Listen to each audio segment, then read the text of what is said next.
আসসালামু আলাইকুম, আপনাদেরকে স্বাগত জানাচ্ছি। আমি শহীদুল ইসলাম।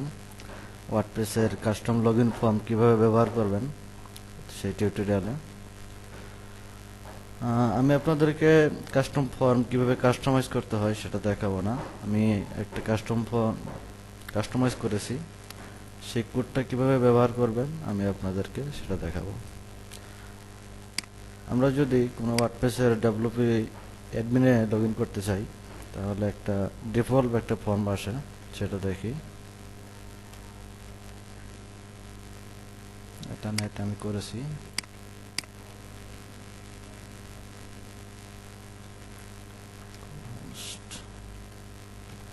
এটা যদি দেখি আমরা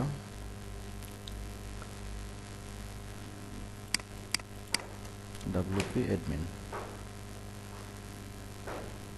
তাহলে দেখতে পাবো ওয়ার্ডপ্রেসের ডিফল্ট যেই লগইন ফর্মটা এটা আমরা দেখতে পাচ্ছি। এটাকেই মূলত আমি কাস্টমাইজ করেছি। আপনাদেরকে দেখাচ্ছি কিভাবে ব্যবহার করতে হয়। সেজন্য প্রথমে আমার থিমটা যেই লোকেশনে আছে সেখানে যাব। আমার থিমের নাম হচ্ছে পার্সোনাল পোর্টফোলিও।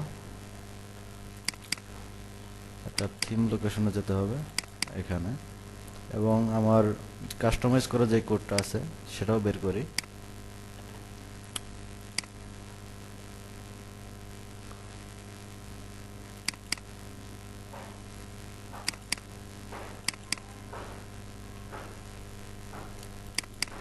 আমি এই নামে করেছি লগইন সিএসএস। আর এই ফাংশন পিএইচপিতে যে কোডটা আছে এটা আমার থিমের ফাংশন পিএইচপিতে দিতে হবে, এবং এই ফোল্ডারটা আমার মেইন থিম লোকেশনে দিতে হবে। কপি করছি, কপি করে আমরা এখানে পেস্ট করে দেব, এবং ফাংশন পিএইচপি ওপেন করব।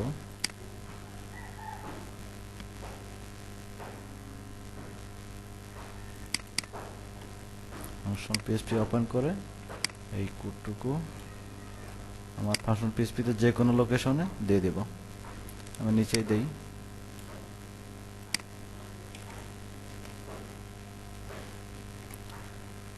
আচ্ছা, এখন যদি আমরা আবার চেষ্টা করি, local host personal portfolio WP admin,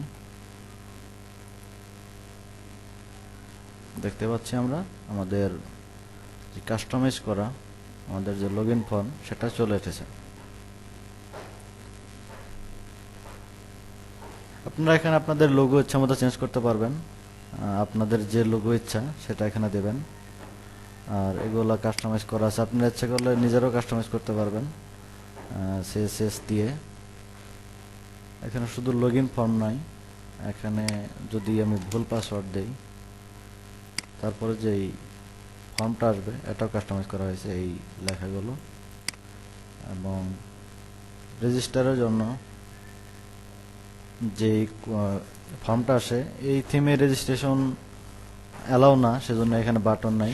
যেই থিমে রেজিস্ট্রেশন অ্যালাউ করা থাকবে সেখানে একটি বাটন আসবে, এবং এখানে ক্লিক করলে আলাদা একটি ফর্ম আসবে, সেটাও কাস্টমাইজ করা আছে। আপনারা এভাবে ব্যবহার করবেন। যদি লোগো চেঞ্জ করতে চান জাস্ট এই ফোল্ডারে যাবেন, ইমেজ। আমি এই লোগো ব্যবহার 50/150 ডাইমেনশন। আপনারা এই ডাইমেনশনে যে কোনো লোগো এখানে রিপ্লেস করে ব্যবহার করতে পারবেন, অথবা যদি কাস্টমাইজ করতে চান তাহলে সিএসএস এ যাবেন, লগইন সিএসএস। এখানে সিম্পলি লোগো, এখানে আপনার লোগোর নামটা দিয়ে দিবেন, তাহলেই হয়ে যাবে। আশা করি বুঝতে পেরেছেন। এটা ইউজ করা যদিও সহজ, কিন্তু কাস্টমাইজ করতে অনেক সময় লেগেছে, অনেক সময় নিয়ে আমি কাস্টমাইজ করেছি। এগুলা অনেক কিছু করতে হয়েছে। ধন্যবাদ টিউটোরিয়ালটি দেখার জন্য।